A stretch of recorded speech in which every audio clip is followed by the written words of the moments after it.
Olá pessoal, bom, hoje nós vamos iniciar um novo sistema lógico. Aliás, novo sistema para a nossa disciplina, mas ele não é novo de jeito nenhum. Nós já vimos dois sistemas lógicos. Um sistema lógico chamado lógica proposicional, também conhecido como lógica clássica. Depois a gente viu um outro sistema que é a chamada lógica de predicados, que também é conhecido como cálculo de predicados.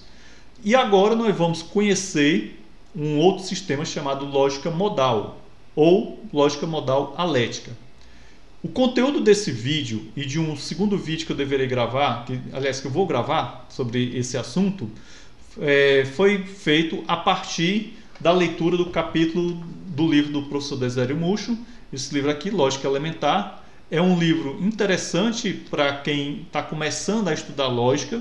Certo? Então, para iniciante, esse livro aqui é muito bacana. Para quem já tem algum conhecimento de lógica, também é interessante.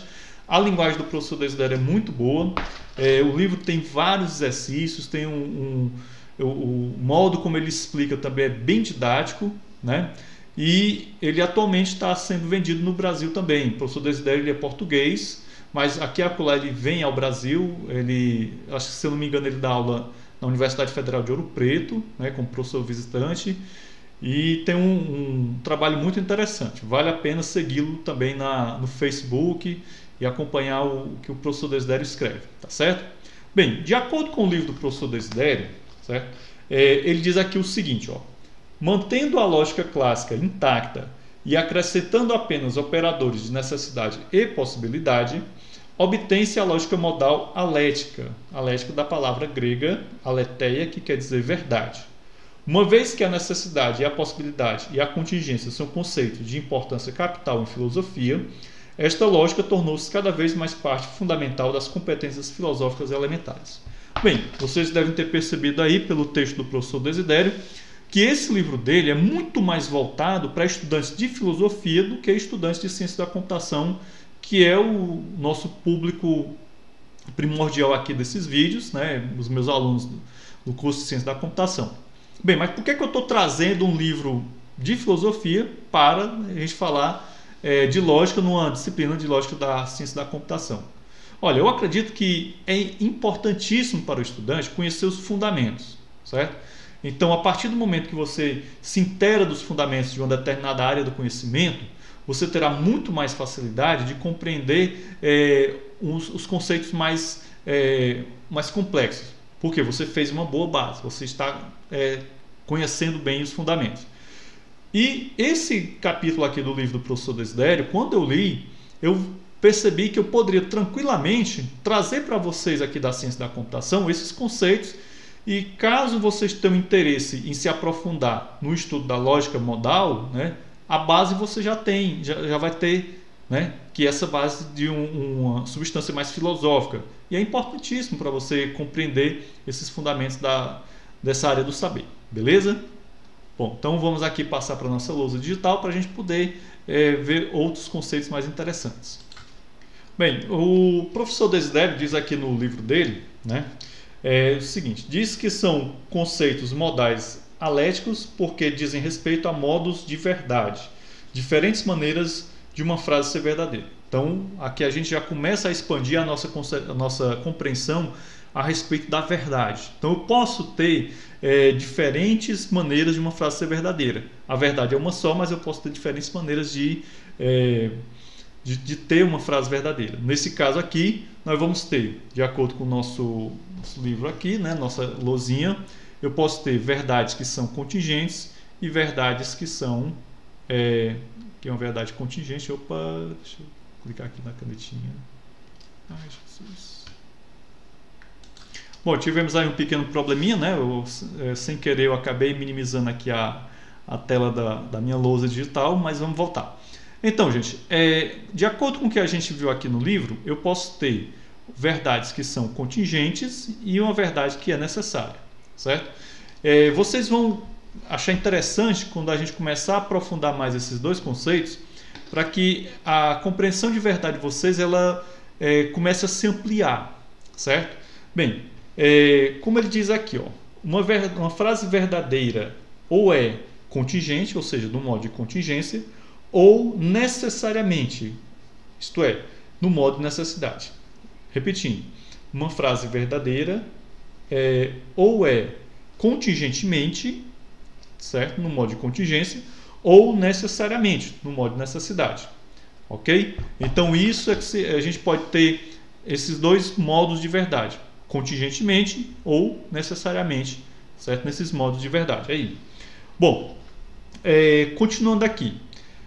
Eu falei para vocês, né, no início do nosso vídeo, que Aristóteles foi o fundador da lógica modal.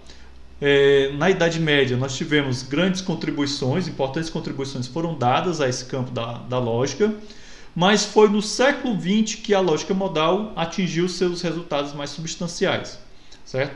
E a lógica modal ela é base para outras lógicas também, que são as chamadas lógicas não aléticas. No caso aqui, né, como o nosso professor Desidério colocou no livro dele, ele destaca três lógicas. As lógicas deônticas, também conhecidas como lógicas do dever, as lógicas doxáticas, também conhecidas como lógicas da crença, e as lógicas temporais, certo? Essas lógicas temporais, eu vou focar aqui nela porque, para nós da ciência da computação, a lógica temporal é um importante campo de estudo, um importante campo de pesquisa, bem interessante. Eu, particularmente, já estudei lógica temporal, posso até depois passar para vocês alguns artigos, alguns trabalhos interessantes, e tem uns trabalhos bem bacanas que vale até, de repente, virar tema de TCC para vocês, tá certo? Bem, a lógica modal alética, né? Ela tem uma íntima relação com essas lógicas não aléticas. Isto é, se você deseja estudar lógica temporal, por exemplo, é interessante que você comece estudando lógica modal para que, quando você chegar na lógica temporal, você já tenha compreendido esses conceitos mais básicos, mais fundamentais, certo? Então é quase como se fosse um caminho, né? Você estuda lógica modal alética para se preparar para estudar as lógicas não aléticas. No caso aqui especificamente, que eu estou sugerindo para vocês, as lógicas temporais, certo? Então, lógica temporal é um assunto super interessante e que vale a pena você procurar conhecer mais, até para, quem sabe, se tornar o seu futuro tema de TCC, beleza? Bom, como foi colocado no início do vídeo, a lógica modal ela se refere muito aos conceitos de necessidade e de possibilidade. Bem, nós temos aqui o operador de necessidade e o operador de possibilidade. Também temos o operador de contingência, que daqui a pouco eu vou falar dele, mas eu queria focar inicialmente aqui na necessidade e na possibilidade. Bem, esses conceitos de necessidade e de possibilidade, como diz aqui o professor Desidério, né? Então a necessidade e a possibilidade exprimem-se em português ou por advérbios ou por adjetivos. Por exemplo, né, não há necessariamente 8 planetas, ou não é necessário que haja 8 planetas. Então são dessa forma que a necessidade e a possibilidade costumam aparecer na língua portuguesa, certo? Bom, mas quando a gente fala de necessidade, né, do ponto de vista da lógica modal, o que é que especificamente a gente está querendo dizer, né? Vou aqui usar um exemplo que tem no próprio livro do professor Desidério. 8 é um número par. Essa frase ela é necessariamente verdadeira. Por quê? Porque além dela ser verdadeira, ela não pode ser falsa, certo? Então percebam aí, turma, qual é o grau de rigor do conceito de necessidade. Então, quando eu digo que uma frase é necessariamente verdadeira, além dela ser verdadeira, ela não pode ser falsa, certo? Entenderam aí? Então, quando eu digo 8 é um número par, além dessa frase ser verdadeira, eu não posso falsificar essa frase. Então ela é necessariamente verdadeira, certo? Ao passo que, se eu disser também, por exemplo, os triângulos têm 4 lados. Então essa frase é necessariamente falsa, certo? Porque além dela ser falsa, ela não pode ser verdadeira. É um tanto curioso, né, esse exemplo aí, mas é o exemplo que eu peguei aqui do livro do professor Desidério e achei muito bacana. Então, existe nesse contexto um rigor, tanto na necessidade quanto à verdade de uma sentença, quanto à necessidade da falsidade. Ou seja, se uma sentença é necessariamente verdadeira, é porque ela não pode ser falsa, Além de ser verdadeira, ela não pode ser falsa. Uma sentença que é necessariamente falsa, além dela ser falsa, ela não pode ser verdadeira, correto? Deu para ficar claro aí? Bom, e a possibilidade? Quando a gente fala de possibilidade, que é representado por esse diamantezinho aqui, por esse losangozinho, né? Eu estou me referindo a quê? Estou me referindo a sentenças em que algo pode ser ou não, certo? Então, o conceito de possibilidade ele é mais flexível. Por exemplo, se eu disser que Philip Glass nasceu em Baltimore, então essa frase que eu peguei aqui do livro do professor Desidério, ela é uma frase que está no campo da possibilidade, porque pode ser verdadeiro que ele nasceu em Baltimore ou não, certo? Ele pode ter nascido em outro local, certo? Vejam a diferença grande entre uma sentença que é necessariamente verdadeira, como por exemplo 8 é um número par, e uma sentença que está no campo da possibilidade, que é possivelmente verdadeira. O fulano aqui nasceu em Baltimore, certo? Entendido? Então, desse ponto, fica claro para vocês compreender, acredito eu, os conceitos de necessidade e de possibilidade. Sim, mas e a contingência, professor, que você colocou aqui, né? O que ela tem a ver? Gente, vocês observam o seguinte, que a contingência, né, que é simbolizado por esse triângulozinho aqui, eu posso estabelecer uma equivalência entre ela e uma conjunção de possibilidades. Ou seja, o que é contingente, né, uma sentença ela é contingente, né, equivale a dizer o seguinte, que é possível que essa sentença seja verdadeira e é possível que ela não seja verdadeira, ou seja, que ela seja falsa. Ok? Então, o conceito de contingência que já foi trabalhado por nós lá na lógica proposicional, cabe também aqui na lógica modal. Só que na lógica modal a gente vai trabalhar basicamente com o conceito de necessidade e o conceito de possibilidade. Ou seja, o conceito de contingência ele é derivado do conceito de possibilidade. Bem, se eu tenho um conceito que é derivado de outro, né, no caso o conceito de contingência, eu também posso dizer que o conceito de impossibilidade ele também é derivado, né? Como vocês podem observar aqui, né, a impossibilidade, a impossibilidade, dá um destaque aqui, né? Ela é apenas a negação da possibilidade. Ou seja, se eu nego que algo seja possível, então eu tenho uma impossibilidade. Bom, nesse caso aí eu tenho mais um conceito que é derivado, então eu não preciso muito me preocupar em criar um operador da impossibilidade, assim como eu não preciso me preocupar em criar um operador da contingência. Esse conceito de operadores derivados, a gente viu lá na lógica proposicional. Quando a gente falou sobre conjuntos completos de conectivos, né, eu apresentei, por exemplo, a negação e a disjunção como sendo conjunto completo, eu estava falando dessa história de operadores derivados, certo? Então aqui basta que eu tenha a possibilidade e a necessidade, certo? Que eu posso derivar a contingência, eu posso derivar a impossibilidade. Beleza? Bom, então, dito isso, né, os primeiros passos foram dados, vamos agora avançar um pouquinho mais no nosso estudo. Gente, então voltemos aqui para a nossa lousa, continuemos aqui na nossa lousa, certo? E vamos entender aqui um pouco de equivalências dentro desse campo da lógica modal, certo? Assim como a gente viu que na lógica de predicados, que eu poderia construir uma sentença, eu poderia fazer uma equivalência entre uma sentença que é codificada universalmente, né, e eu poderia representar ela a partir do operador, a partir do codificador da existência, né, eu também posso estabelecer equivalências entre a necessidade e a possibilidade e entre a possibilidade e a necessidade. Correto? Então, uma sentença A, que eu digo que ela necessariamente, né, que é necessário que A, pode ser expresso como sendo a negação da possibilidade e a negação da própria sentença. Ou seja, quando eu digo que é necessário que A seja verdadeiro, equivale a dizer, não é possível que A não seja verdadeiro.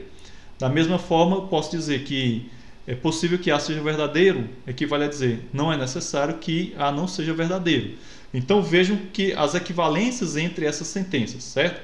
Quando a gente fala dessa questão aqui das equivalências, nós podemos aproveitar e falar também da negação de sentenças, certo? Da mesma forma que a gente viu lá na lógica de predicados, quando eu tinha uma sentença quantificada, eu negava essa sentença, a negação fazia com que eu empurrasse o operador da negação para dentro da sentença.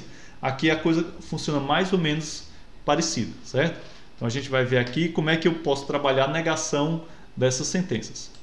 Bom, gente, vamos aqui para a nossa lousa para ficar mais bacaninha. Vai fechar isso aqui. Pronto, beleza. Então vejam bem. Suponhando que eu tenha as seguintes sentenças. A negação de uma sentença quantificada, quantificada não, sentença necessária. Bem, dando continuidade aqui, eu tenho aqui, não é necessário que A, certo? Então, isso daqui vai equivaler a quê? Bom, da mesma forma que a gente trabalhou lá na lógica de predicados, o que vai acontecer? Essa minha negação, ela vai, digamos, andar para dentro da minha sentença. Então, o que vai acontecer? Quando eu negar isso aqui, eu vou ter o quê? A possibilidade, certo? Entendido? Então, da mesma forma que lá na lógica de predicados, quando a gente negava um quantificador universal, esse quantificador universal, digamos assim, virava um quantificador existencial e vice-versa, né? Aqui, com o avançar dessa negação, o que era necessidade virou possibilidade. E agora eu faço isso aqui, correto? Então, aqui eu estabeleci mais uma equivalência, ou seja, quando eu nego uma sentença necessária, equivale a dizer que é possível que A seja falso, certo? Quando eu nego uma sentença do campo da possibilidade, né, não é possível que A seja verdadeiro, equivale a dizer que necessariamente A é falso, certo? Então, isso daqui está estabelecido como sendo a negação da minha sentença que estava no campo da possibilidade. Então, aqui, necessidade, possibilidade, agora as suas equivalências, ok? Essas equivalências serão muito úteis em breve. Não deixem de memorizar bem, tá bom? Gente, uma coisa importante que vocês precisam conhecer é que os operadores de possibilidade e de necessidade, ao contrário dos operadores da lógica proposicional, né, negação, conjunção, etc. e tal, esses operadores de possibilidade e necessidade, eles não são verofuncionais, certo? Então a coisa é um pouco diferente. Então aquilo que você aprendeu sobre negação, conjunção, disjunção e a condicional, né, como sendo operadores verofuncionais, ou seja, que através deles eu vou estabelecer a verdade de uma determinada sentença, não vale, né, para os operadores de possibilidade e necessidade. Então, eles não são verofuncionais. Bem, aqui eu tenho alguns exemplos, turma, de sentenças da lógica modal, que são sentenças bem formadas, certo? Eu ainda não tinha comentado com vocês, mas os operadores de possibilidade e necessidade, assim como o operador de negação, ele é um operador unário, certo? Então, ele sempre vem na frente de uma determinada sentença, tá certo? Ok? Então, por exemplo, aqui, ó, se é possível que A, então é necessário que B, né? É necessário que A disjunção B. Se é necessário que A disjunção B, então é necessário que A seja verdadeiro ou que B seja ou é possível que B seja verdadeiro. Bom, outra coisa com relação aos operadores de possibilidade e necessidade é que, assim como o operador da negação, eu posso fazer o encadeamento dele, como eu fiz aqui nesses dois exemplos. Só que tem um porém. Na negação, quando eu fazia coisas como, por exemplo, eu pegava aqui negação da negação de A, né, uma dupla negação, certo? Isso afetava, assim, eu lidava com ele com uma certa trivialidade. Aqui na lógica modal não, a coisa aqui é um pouco mais complicadinha, tá certo? Bom, gente, então vamos agora para mais um conceito interessante aqui desse vídeo introdutório de lógica modal, que é o conceito de mundos possíveis. A primeira coisa que a gente precisa compreender com relação a mundos possíveis é que esses mundos possíveis dentro do campo da lógica modal não se refere a realidades paralelas, certo? Então, quando a gente comentar sobre mundos possíveis ao longo do nosso estudo aqui, por favor, tirem da cabeça qualquer ideia relacionada a a realidades paralelas. Não é isso, certo? A expressão tende a nos levar para esse entendimento, mas não tem nada a ver com isso daí, tá certo? O conceito de mundo possível ele está muito mais ligado ao conceito de condições de verdade, tá bom? E quando eu tenho uma determinada condição de verdade, significa que eu tenho um determinado mundo possível. Quando a gente estiver estudando as sentenças que a gente vai provar através do mecanismo de árvore, certo? Que é muito semelhante ao tabuleiro analítico que a gente estudou na lógica proposicional, nós vamos trabalhar muito com esse conceito de mundos possíveis, beleza? Então, nós vamos ter um mundo atual, né? E um outro mundo possível que ele pode estar acessível ou não. E esse conceito de acessibilidade é o que a gente vai ver daqui a pouco, ok? Bom, para a gente finalizar essa parte de mundos possíveis, vou pegar aqui do professor Desidério um trechinho do livro dele que acredito eu que vai deixar mais claro para vocês a compreensão sobre essa diferença entre mundos possíveis e realidades paralelas. Ele diz aqui: apesar de sua conotação algo fantasiosa acerca de supostas realidades paralelas, a linguagem dos mundos possíveis limita-se a oferecer traduções da linguagem diretamente modal para uma linguagem quantificada. Beleza? Então aí nós temos a linguagem dos mundos possíveis, que é algo que nós vamos empregar nos nossos processos de prova. Tá bom? Bem, e agora a gente vai para um outro conceito importante, que é o conceito de acessibilidade. Esse conceito de acessibilidade ele está ligado ao conceito de mundos possíveis. Ou seja, eu tenho dois mundos, o mundo alfa e o mundo beta. O mundo alfa é o mundo atual, certo? E o mundo beta é um mundo possível, ok? Então, quando eu posso representar a partir desse símbolo aqui, certo? Dessa construção, aqui eu tenho a questão da acessibilidade, certo? Vamos já compreender aqui bem direitinho como é que ela se processa, beleza? Gente, vou pegar aqui mais uma vez, recorrer aqui ao livro do professor Desidério, para ficar mais claro para vocês essa história de mundos possíveis. Ele diz aqui o seguinte: a tradução da linguagem diretamente modal para a linguagem dos mundos possíveis exige a introdução do conceito de possibilidade, né? Possibilidade relativa ou acessibilidade entre mundos possíveis. Então, possibilidade relativa e acessibilidade em mundos possíveis acabam sendo sinônimos. E este foi o segundo passo gigante no desenvolvimento das lógicas modais. Então, esse conceito de mundos possíveis foi muito importante para o desenvolvimento da chamada lógica modal, ok? Bem, aqui nós temos digamos assim, essa fórmula que ela define bem a questão da acessibilidade. Ou seja, vou pegar aqui novamente o livro do professor Desidério. Ele diz o seguinte: o conceito de acessibilidade entre mundos possíveis define-se do seguinte modo, usando letras gregas com beta e alfa, né? No caso aqui beta e alfa, certo? Eu posso dizer que o mundo possível beta, né? O mundo possível beta, ele é acessível a alfa, ou seja, esse mundo possível beta é acessível a alfa, certo? Se somente se toda frase verdadeira em beta é possível em A, certo? Ou seja, isso daqui está querendo dizer o seguinte: se eu tenho aqui uma frase A que é verdadeira no mundo beta, e se for possível ela ser verdadeira em alfa, né? Veja aqui o operador de possibilidade, ó, aqui a possibilidade, então significa que há acessibilidade, né? Ou seja, que eu posso acessar eu posso, a partir do mundo atual, acessar um mundo beta, que é um mundo possível, ok? Bom, falando assim, parece assim muito complicado, muito complexo, mas quando a gente começar a trabalhar com a derivação, com as provas, aí vai ficar bem mais fácil. Bem, para a gente fechar essa parte de mundos possíveis, né, a gente pode dizer o seguinte, ó, que essa definição especifica em que condições um mundo é acessível a outro. Ou seja, quando tudo o que é verdadeiro em beta é possível em alfa. Então, o primeiro é acessível ao segundo, certo? Então vamos lá. Então, como foi colocado para vocês, ó, questão da acessibilidade, né? Então vejam bem, ó, como ele coloca aqui.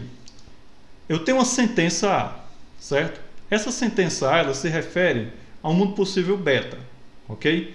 Então, se é possível que essa sentença A seja verdadeira no mundo atual, ou seja, no mundo A, então é possível acessar, a partir do mundo atual, esse mundo possível beta. Então, é isso que quer dizer esse conceito de acessibilidade, tá bom?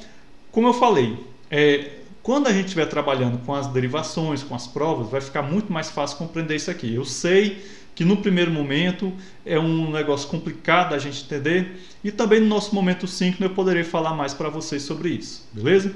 Bom, gente, dando continuidade aqui, né, nós temos aqui algumas traduções da linguagem modal para a linguagem dos mundos possíveis. Ou seja, aqui a gente já está finalizando o nosso vídeo, né? Está com 25 minutos, já está ficando um pouquinho longuinho. Então é o seguinte, com relação a mundos possíveis e acessibilidade, né, é importante a gente focar que nós temos a linguagem dos mundos possíveis, né, e essa linguagem da lógica modal, tá bom? Então, quando eu tenho uma sentença que é necessária, né, quando eu digo assim que é necessário que A seja verdadeiro, então eu estou dizendo que em todos os mundos possíveis acessíveis ao atual, A é verdadeira, certo? Então isso daqui, a tradução dessa sentença para a linguagem dos mundos possíveis seria essa. Já uma sentença que está no campo da possibilidade, ou seja, é possível que A seja verdadeiro, né? Ele diz assim, ó, pelo menos num mundo possível acessível ao atual A. Ou seja, ela é verdadeira pelo menos no mundo possível acessível ao atual A. Ou seja, você pode observar que nós podemos fazer uma certa relação entre a necessidade e o quantificador universal que a gente viu lá na lógica de predicados e o operador de possibilidade e o quantificador existencial que também a gente viu lá na lógica de predicados. Observem bem, quando eu digo aqui, ó, com relação à possibilidade, ó, pelo menos um, né, pelo menos um, isso nos remete à ideia, né, da existência. Quando eu dizia que existe X, né, certo? Tal que X satisfaz P. Então, só para a gente refrescar a memória e fazer essa ligação. Então, eu estava dizendo que dentro de um determinado conjunto universo, existe pelo menos um elemento que satisfaz a propriedade P, ou seja, que possui a propriedade P, certo? Quando eu dizia para todo X satisfaz P, eu assumia, né, isso daqui seria verdadeiro, se todos os elementos de um determinado conjunto universo possuíssem a propriedade P, certo? Então, da mesma forma, a gente pode tentar fazer uma ligação entre o conceito de necessidade, né? Ou seja, a necessidade, ele diz que em todos os mundos possíveis, ó, o todos aqui aparecendo, né? E isso nos remetendo à ideia de conjunto universo que a gente viu anteriormente, certo? E aqui o pelo menos um, beleza? Bom, gente, então com isso daqui a gente finaliza, né, essa parte introdutória da lógica modal. Eu sei que esses conceitos que eu trabalhei aqui são bastante abstratos, é difícil a gente compreender no primeiro momento, talvez até no segundo ou no terceiro, tá bom? Mas eu espero, no nosso momento síncrono, poder elucidar mais questões relacionadas ao que a gente viu aqui. O nosso próximo vídeo, eu vou trabalhar já uma coisa, digamos assim, de um teor mais prático. A gente vai ver uma árvore que é muito semelhante à árvore que a gente construiu no tabuleiro analítico, né? E a partir dali nós vamos verificar a validade de determinadas sentenças da linguagem da lógica modal, ok? Então, aguardo vocês no próximo vídeo e até mais.